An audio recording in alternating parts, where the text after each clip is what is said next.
All right. Sorry about the delay. I feel like I'm sitting so low. I don't understand. Oh well, we'll figure it out. Thank you for joining me on another episode of Politics. Let me turn the air off. It's loud. Hopefully, you guys are doing great. Um, got some last minute stuff uploading in the background. So I wanted to jump on now. And yeah, while I finish up, just talk to you guys for a minute. As always, for some of you guys that either new or never watch or whatever, I always put an interesting story behind me. Something I found interesting this week. This actually came out a couple of hours ago. So let me take me out. It's kind of weird because you kind of see my mouth still, but um, yeah, this is a story that I think is a little interesting. Um, you guys should definitely read up more about it. If you guys are not familiar with the Elijah McClain story, um, I've covered it on here a couple times. I've talked about it on the main show a few times.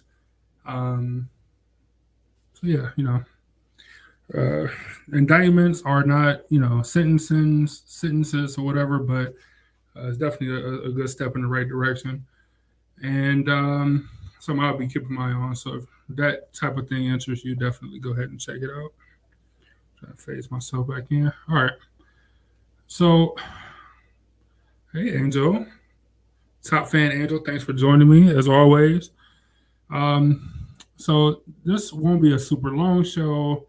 The last show I did was on kind of like the chaos that was going on in Afghanistan with the U.S. leaving. Today's September 1st. Uh, all U.S. personnel officially left yesterday. It was the last day. It was a deadline day, and everybody's out.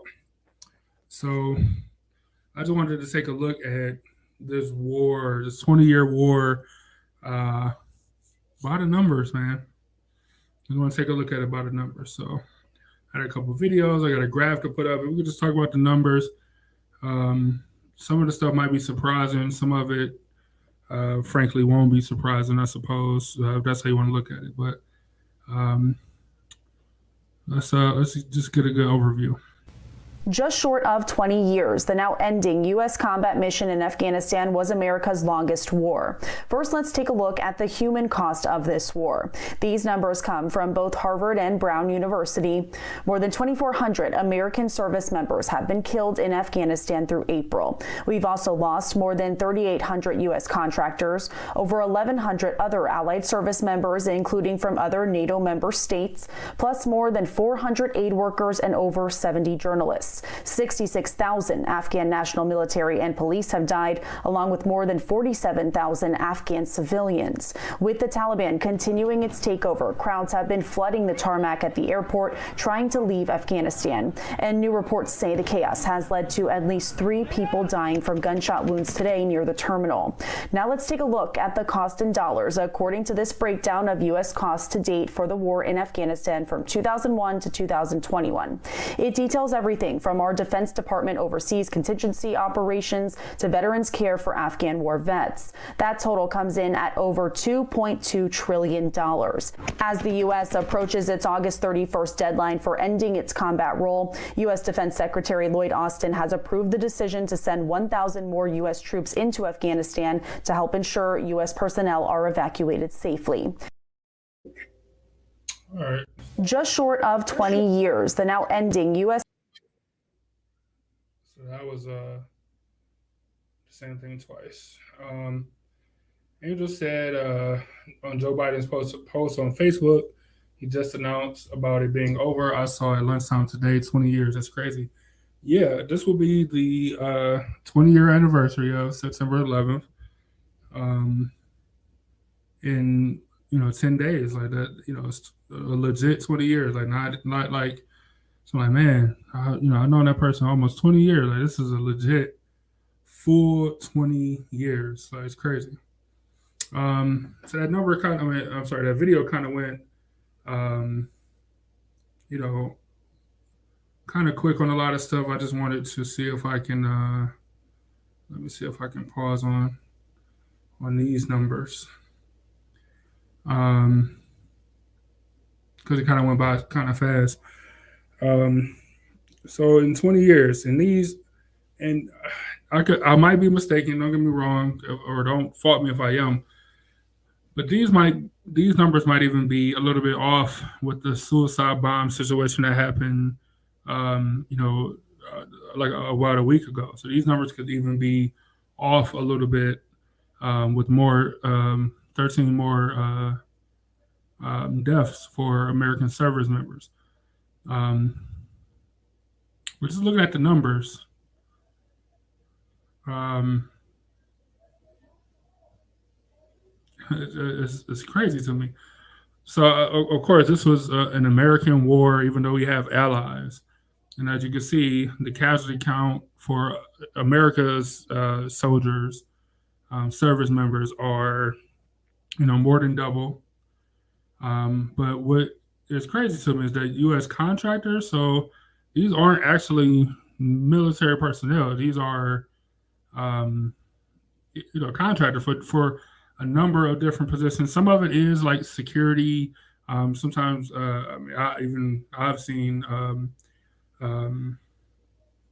jobs where they pay people to go over and do kind of security work over in like the Middle East and stuff. And like it's surprising me that it's way more of those people have died than like actual trained soldiers. But I guess they are soldiers are trained and these people are not. So I guess it does kind of make sense at the end of the day. Um, Angel said, it's sad. These are real people, real families. Yes.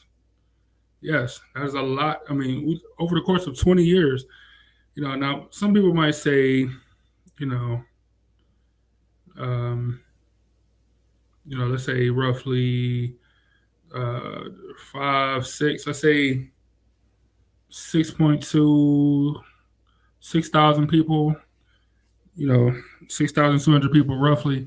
I'm like, well, that's not that bad. You know what I'm saying? That's not that many people, I guess, in the grand scheme of things. But um, this was over the course of 20 years for a war where everybody was getting told bad information, where every president was saying, hey, we, just a little bit more time. You know what I'm saying? The George Bush, the mission accomplished. You know what I'm saying? All this stuff. Like, but it never panned out the way any president, Republican or Democrat, um, set it out to be. You know what I'm saying? So that's just crazy. And then on, I was just about to say, Angel beat me to it. On the Afghan side, we're talking about over 100,000 people. Now, some of them could have been, I don't know, it just is counting just general casualties. I don't know if they're talking about, um, uh, or actually, it says Afghan. I was thinking about something else, but Afghan military people and the civilians. You know what I'm saying? Like, just because you join the military, you're not expecting to die. I'm assuming. And of course, as a civilian, you're not expecting, to be in a war torn area like that. But 100,000 people is still 100,000 people, no matter how you slice it. Um, that's just crazy. Then you factor in aid workers, aid workers, where these people that's just going to help. These are humanitarians. These are volunteers, doctors, people going to set up schools, people volunteering to feed people or teach people English or whatever the case may be on a volunteer basis, not like U.S. contracted translators and stuff, but just people who people that want to help make a difference. 444 of those people died. These numbers are crazy and excessive. It's just crazy, man. And I think Angel made the best point that these are real people, real family members. And there's something definitely to be said about that. Let's look at some more numbers. Let me see. Let's look at some more numbers. Overnight, the Taliban celebrating America's withdrawal, calling it Independence Day. Gunfire lighting up the night sky. The militants wasting no time, releasing videos showing them storming Kabul airport shortly after US forces left. Today, posting a video showing what they say is their troops flying over Mazar-e-Sharif in the north in an Afghan military helicopter.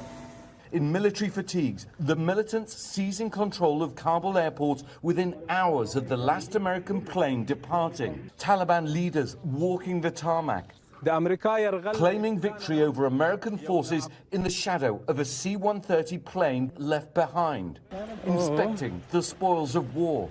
Entering one hangar housing military helicopters. More than 70 American military aircraft abandoned at the airport. The Pentagon saying all disabled so they can't be used. Those aircraft will never fly again when we left. They'll never be able to be operated by anyone. So much equipment's been abandoned. As many as 70 MRAPs, mine-resistant ambush vehicles costing $1 million apiece, still at the airport. Across Afghanistan, an even larger trove of weapons and equipment falling into Taliban hands. Scores more aircraft, 76,000 vehicles, including 22,000 Humvees, and almost 1 million infantry weapons. The US saying some machinery left intact so the airport can function, getting it up and running again, critical to getting Americans left behind out. And desperately needed humanitarian relief in. Those are big, big numbers again. We talk about 70 plus helicopters. Now, I heard what the general said. These planes, these aircrafts will never be. Oh, I forgot to share. These aircrafts will never be flown again. They'll never be um, operated in any capacity. You know what I'm saying? But just think about how much wasted money that is. Right? Think about how much wasted resources was bringing those planes and stuff over, um, or having people fly those planes over and park them. Um, we're talking about thousands of RVs, hundreds of those armored vehicles. I just think about how much money that is.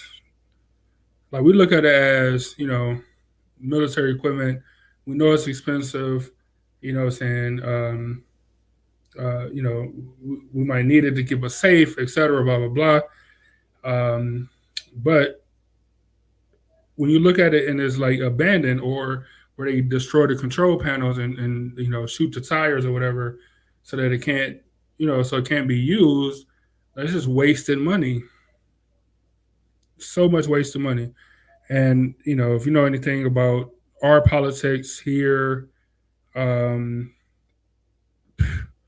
man, how much that the national debt is such a talking point in this country. But look how much money we wasted. I get it. War is a war or whatever the case is, but we're talking about just wasted money, stuff that was given to these people and that they, never used. And now would never have an opportunity to do so.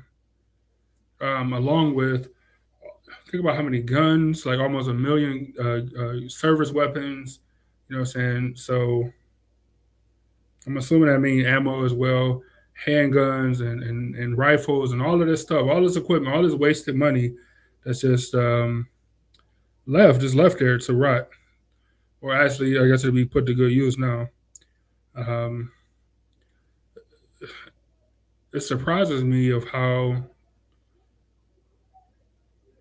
and I don't know who to blame this is. For 20 years, just under 20 years, I would say, that the Afghan military has been trained by the United States military and others in other countries. Um, how can a outfit like the Taliban, which of course, it's an ideology; they'll always be around, but somebody that's under under undersupplied, like how they're able to take over your country like that? Like I don't know the ins and outs, but I know that that just seems kind of absurd to me. Um, I don't know. That's just me. Angel asked a question. She said, "Was it worth it?" I don't know. When you look at the loss of life, you know, alone, I can't say it was on both sides. When you look at how much money was spent, um, how like how can you say it? I don't know how you can say it is. Actually, let me see. So let me pull this up. So we're looking at. I hope you guys can see this. So we're looking at it's still an estimate. Like no one knows word for word. Well, I guess America would have receipts, but we're looking at about $2 trillion, $2.3 trillion, trillions with a T. Like, that's so much money. Um, Now look, it's some of the stuff is for good stuff. Some of the stuff like veteran care for like Afghan vets. No, no, I'm all spending all the money on that, and I'm down with spending all the money on that. But that's $233 billion spent on that. Um,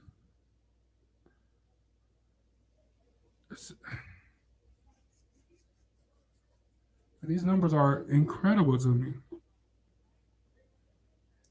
For as much as this country talk about national debt, military spending is the number one thing, et cetera, et cetera. Look at all this money that's just left out there.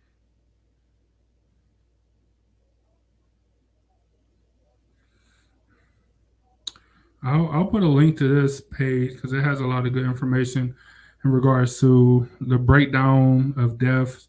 There's also include Pakistan on here, but we're looking at $2.3 trillion roughly. Like that's so much money. Like that's so much money. And then of that 2.3 trillion, look how much is left. Like just on the cutting room floor of you could say so much of it was wasted, but like look how much was wasted, like literally wasted, that's still there, or that's now in the hands of our enemies, or whatever the Taliban is at this point in American society. Because don't forget, last year the Taliban was at the White House when Donald Trump was in there. So, you know, what are they to us really? I don't have any idea. Um, so I don't know, but those numbers are crazy. Um, let's see.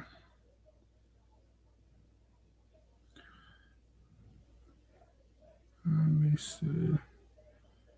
Uh, so yeah, that's Afghanistan by the numbers. Those are the numbers that are important to me. Thought I had one more video, but I guess I don't. But those are the numbers that's important to me. The number of years we were there, 20. The number of people we lost while over there. Um, the number of civilian like casualties. That number is important, and definitely how much money we actually spent over there. Just kind of, it's just crazy to me. So that's it for me, man. But I want to appreciate y'all for joining me as always. I know this wasn't like the funnest show and all that good stuff. So I got one more video to leave y'all with. But thanks for joining me. Looking forward to seeing y'all Sunday for the main show. Be sure to share this for us, for me, for the company. I appreciate it. See you guys Sunday for the main show. See you Friday for Let's Get Takeout. Salute to the city as always. You guys stay safe out there. And when you can, laugh a little. Guys work for us in this environment. You answer to us, and I'm asking that you do not pass this policy in Virginia. Thank you so much, Ms. Thomas. We do appreciate you. Phil McCracken. Phil McCracken. Suk Mahidik. Luke Mahidik. Ophelia McHawk. Ophelia McHawk. Eileen Dover. Eileen Dover. Don Kiddick. Don Kiddick. Wayne Kerr. Wayne Kerr. Hey, man, politics don't got to be sad and boring all the time. Y'all stay safe out there, and shout out to Bart Simpson.